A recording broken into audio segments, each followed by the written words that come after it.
Salam sejahtera. Nama saya Mariam Mokhtar. Di seluruh negara terdapat banyak rampasan tanah.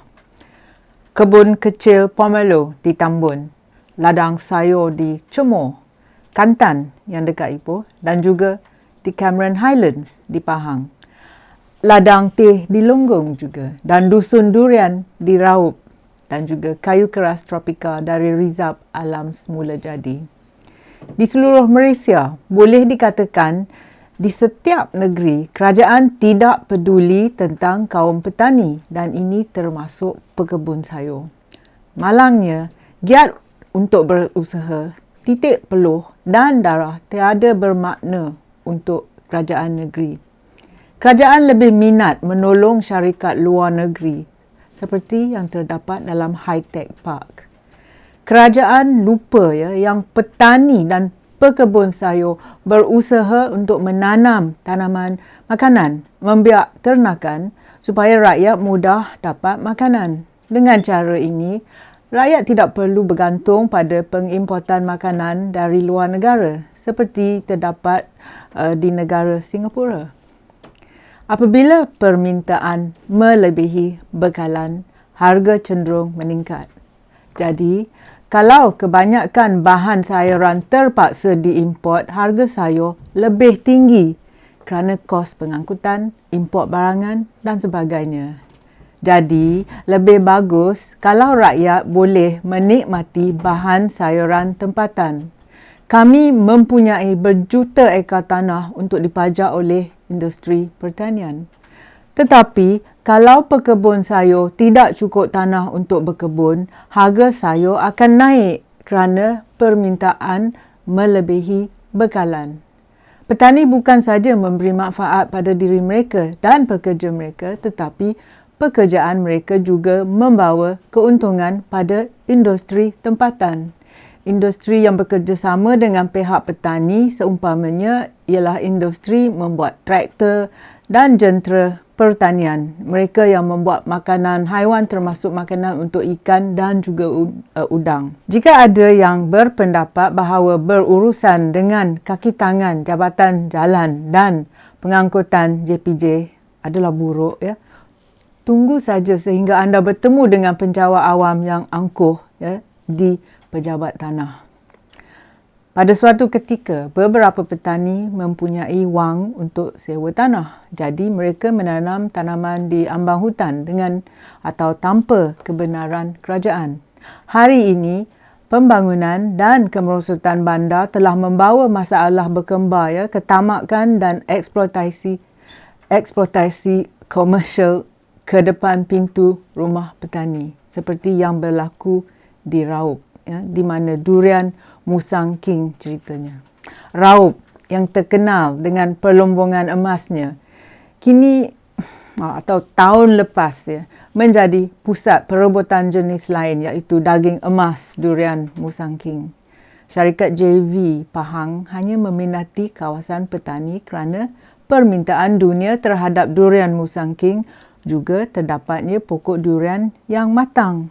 Tanah yang sudah dibersihkan, akses mudah, saliran dan pengairan yang baik dan terdapat di tapak tanah satu pondok kecil untuk menyimpan alatan dan tempat juga untuk berteduh sementara menunggu buah durian gugur.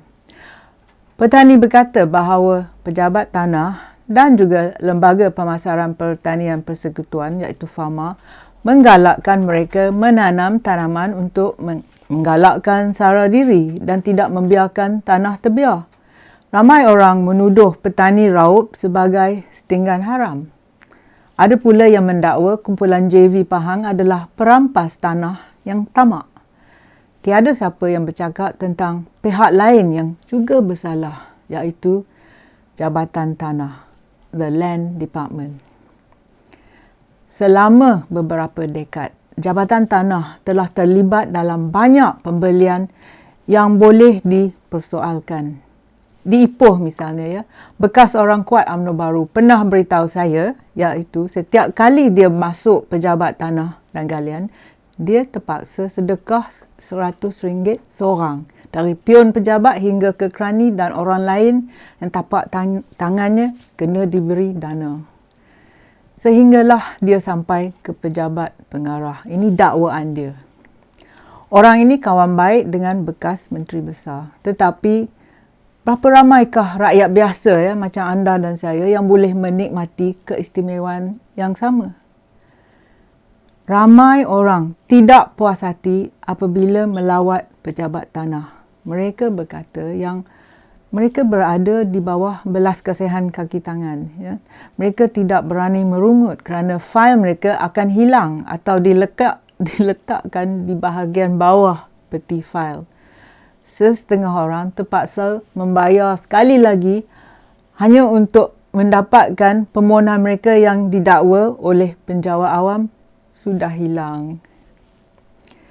Pada Julai tahun lepas di Raub, pekebun durian berkata permohonan mereka untuk membeli tanah tu telah berulang kali ditolak tanpa sebarang penjelasan. Jadi, bagaimanakah kumpulan JV menerima kebenaran dengan begitu mudah? Apabila anda membaca tentang orang yang berhadapan dengan kumpulan JV ini, anda menyedari bahawa di Malaysia ni, orang yang anda kenali dan bukan apa yang pengetahuan anda yang penting. So it's who you know and not what you know that is important. Kerja keras dan kegigihan tidaklah penting di Malaysia ni. Ini sangat menyedihkan. Petani dan pekebun bukannya setinggan haram. Orang yang mendakwa petani sebagai setinggan haram dan harus dihalau, perlu ingat pada masa yang lepas, rakyat Malaysia yang lebih tua tahu bahawa pada satu ketika dulu Raub, begitu juga dengan kawasan Tambun di Perak dan kawasan luar bandar Cemor atau Sungai Siput adalah kawasan aktiviti komunis yang semakin meningkat. Pada masa dulu, tanah yang ditanam hanya terhad pada pokok getah dan kemudiannya pokok kelapa sawit. Koko dan kopi juga ditanam sehingga mereka terbinasa akibat penyakit. Selalunya, dari segi ekonomi, harga dan permintaan dunia yang menentukan tanaman yang ditanam oleh petani kita. Semasa darurat, petani orang Cina telah ditempatkan semula di kawasan New Village oleh pihak British. Petani dibenarkan keluar dari New Village yang dikawal ketat pada siang hari untuk menjaga ladang mereka. Penampakan komunis, kalau diorang nampak aja ahli komunis, diorang terpaksa melaporkan ini pada pihak pemerintah. Jadi apabila industri pertanian semakin aktif, kebanyakan penduduk kampung, termasuk orang Melayu, Cina dan India, akan pergi ke pejabat tanah untuk mendapatkan lesen pendudukan sementara, iaitu tol. Yuran dibayar dan tol, temporary operating license, diberikan atas nama pemegang lesen dan tidak boleh dipindah milik sekiranya sehingganya dia mati. Tol tu boleh ditarik balik pada bila-bila masa. Jadi, mengapa pekebun durian di Raub tidak diberi penolakan yang pertama dan tidak diberi peluang untuk membeli tanah ini? Ini hal yang tahun lepas Ramai pekebun mempunyai ikatan yang kukuh dengan tanah dan tanaman mereka. Mereka berjaya mengusahakan tanah yang pada mulanya kawasan hutan. Mereka tidak bergantung kepada pemberian wang dari kerajaan. Mereka hidup tanpa bantuan kerajaan dan diorang ni berani mengusahakan tanaman pokok, buah-buahan dan juga sayuran. Jadi, di Raub pada tahun lepas, pemberian hak milik tanah kepada syarikat JV itu hanya meningkatkan kemarahan rakyat. Sama juga dengan pekebun sayur di Cemor. Pada 2018, Perak telah berjaya menewaskan Terengganu dalam Piala Malaysia. Ni bola sepak Seketika itu, Menteri Besar Perak ialah Ahmad Faizal Azumu. Dia memberi ganjaran kepada pemain bola sepak negeri itu dengan geran tanah. Tanah yang telah diusahakan oleh petani sayur dicemur selama, saya ingat, 4 generasi. Ya. Tetapi, kalau anda tanya orang ramai, orang dekat Ipoh, diorang lebih suka mempunyai bekalan sayur-sayuran yang murah dan yang segar daripada pemain bola sepak yang mempunyai tanah yang luas.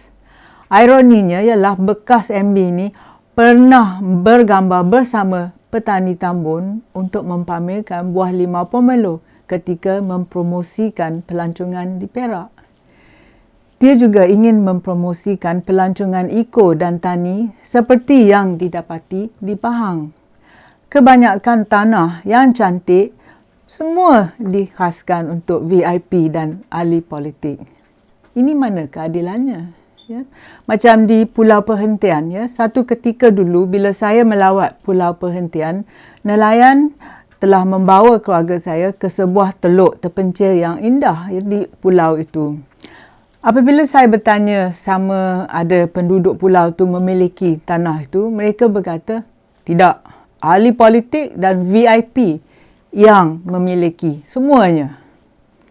Jadi, saya tanya anda, apakah peluang penduduk kampung yang miskin menentang golongan elit dan ada chance tak mereka nak beli tanah tu? Para petani dipuji kerana meletakkan Pahang dalam peta pelancongan dengan durian-durian mereka. Tetapi, mereka tidak cukup baik untuk menerima hak milik bagi tanah itu. Mana keadilannya? Pahang, negeri Pahang harus memberikan hak milik tanah kepada petani. Atau biarkan Thailand sekali lagi menjadi pengekspor utama durian di dunia.